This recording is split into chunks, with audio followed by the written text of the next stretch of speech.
Hi viewers, welcome to Jayalakshmi kitchen.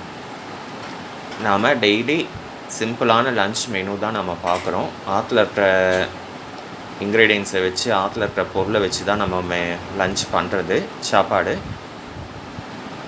Mostly உங்களுக்கு தெரியாது ஒன்றும் நான் புதுசாக சொல்லிட போகிறதில்ல. அதே மாதிரி தான் நேற்றையும் நம்ம சிம்பிளாக மாங்காய் போட்டு வெத்த குழம்பு, ஒரு ரசம் அந்த மாதிரி தான் பண்ணோம். இன்றைக்கும் அந்த மாதிரி சிம்பிளான லன்ச் தான் பண்ணியிருக்கு.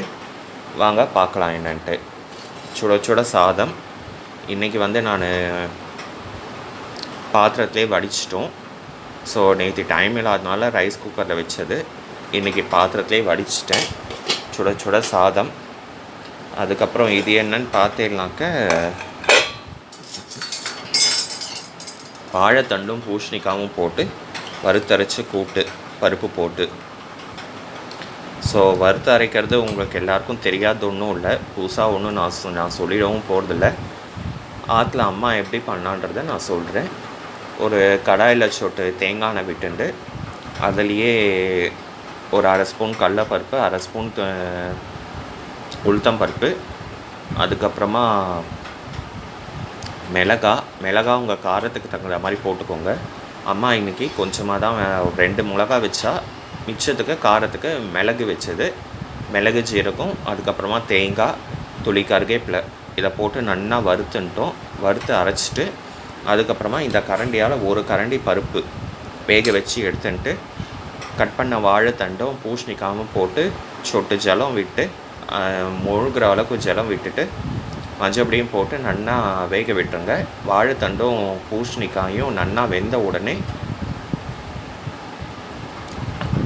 வேக வச்ச பருப்பில் அரைச்ச விழுதை கொட்டிட்டு கலந்து விட்டு ஒரு 2 கொதி வந்ததும் இறக்கிடுங்க.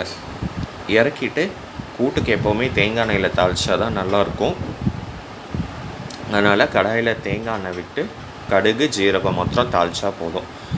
ஏன்னா நம்ம அரைக்கும் போதே உளுத்தம்பருப்பெல்லாம் போட்டோம், அதனால் உளுத்தம்பருப்பு தேவையில்லை. கடுகு, ஜீரகம் மட்டும் தாளித்தா போதும். உங்கள்கிட்ட கொத்தமல்லி இருந்தால் கொத்தமல்லி போடுங்க. இன்றைக்கி என்கிட்ட கொத்தமல்லி இல்லை, அதனால் நான் கொத்தமல்லி போடல.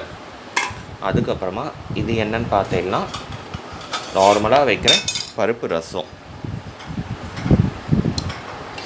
ஸோ கொஞ்சம் கோல்டெல்லாம் இருக்கிறதுனால கொஞ்சம் ரசம் இருந்தால் நல்லா இருக்குமேன்ட்டு பருப்பு ரசம் வச்சுருக்கு. பருப்பு ரசம் ஆஸ் யூஷுவல் எல்லாருக்குமே தெரியும். நான் பாருங்க பருப்பு ரசம். இது என்னன்னு பார்த்தீங்கன்னாக்கா கூட்டுக்கு தொட்டுக்க பிரண்டை துவையல் பண்ணியிருக்கு. இன்றைக்கி பிரண்டை ஃப்ரெஷ்ஷாக கிடச்சிது. ஸோ அதனால் பிரண்டை எல்லாருக்குமே தெரியும். பிரண்டையை நல்லா அந்த நார் எடுக்கணும்னா கையில் நல்லெண்ணெயை தடவிண்டு பிரண்டை நார் எடுக்கணும். இன்னொரு வீடியோவில் பிரண்டை நார் எப்படி எடுக்கிறது, எப்படி க்ளீன் பண்ணுறதுன்றதை நான் இன்னொரு எலாபரேட் வீடியோவாகவே போடுறேன். பிரண்டையை நல்லா நார் எடுத்துட்டு அதுக்கப்புறமா ஒரு கடாயில் ஒரு ஸ்பூன் ஒரு கைப்பிடி உளுத்தம்பருப்பு, கொஞ்சம் கடலைப்பருப்பு போட்டு உங்களுக்கு புளி எந்த அளவுக்கு வேணுமோ அந்த அளவுக்கு புளியை போட்டிருக்கோம். புளி போட்டுட்டு நல்லா வதக்கிடுங்க. நல்லா அது செவக்கிற அளவுக்கு நல்லா வதக்கிட்டு தனியாக எடுத்து வச்சுருங்க. இது கூடவே உங்களுக்கு காரத்துக்கு தகுந்த அளவுக்கு மிளகாய் போட்டுக்கோங்க, மிளகு, ஜீரகமும் போட்டுக்கோங்க. நல்லா வதக்கி தனியாக எடுத்து வச்சுட்டு இந்த க்ளீன் பண்ணி வச்சுருக்க பிரண்டையும் சொட்டு நல்லெண்ணெய் விட்டு நல்லா வதக்கி எடுத்துருங்கோ. இது சூடு ஆறுனதும் போட்டு அரைச்சி எடுத்துட்டேன்னா பிரண்டை துவையல் ரெடி. சில பேர் தேங்காய் போட்டும் பிரண்டை துவையல் அரைப்பா. நான் இன்றைக்கி தேங்காய் போடாமல் தான் அரைச்சிருக்கேன். நெக்ஸ்ட் டைம் பண்ணும்போது தேங்காய் போட்டு பண்ணுறேன். அது எப்படின்றதையும் காமிக்கிறேன் உங்களுக்கு. அதுக்கப்புறமா மோர், அதுக்கப்புறமா இது இஞ்சி புளி ஊறுகாய்.